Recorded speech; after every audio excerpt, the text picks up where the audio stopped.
In this dynamic figure 4 stretch, this is a great way to warm up the hips and get rotation here. Make sure you move into the other side as well.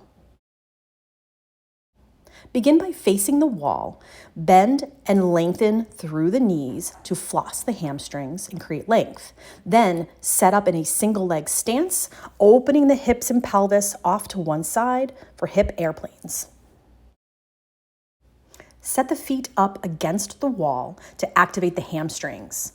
As you pull the low back downwards into the floor, we'll lift the hips about an inch or two off the ground, press the feet into the wall to feel the hamstrings engage.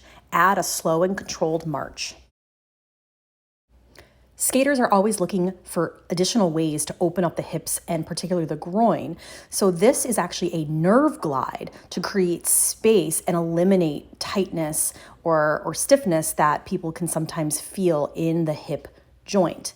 The kicker is to tuck and untuck the pelvis as you move. Set up in a half kneeling base, lifting up tall through the spine.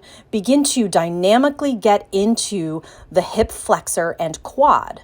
We can layer on some twisting at the spine, which is really important for your hip mobility. After taking some T-spine twists, we can bend the elbows and add a bit of rotation, side bending, a nice combination movement to open up and create mobility.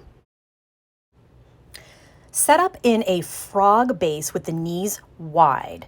We can tap our hand to the shoulder, starting to create some twisting or rotation in the spine. Again, twisting really important to have a positive effect on our hip mobility, and be sure to move into opposite sides.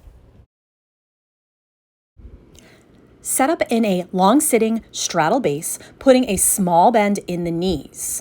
Switch the knees from right to left in a 90-90 setup, which is awesome for opening up the hips, combining all of the different ranges of motion that occur in the hip joint. Pick a side, take some forward folds, moving into internal and external rotation.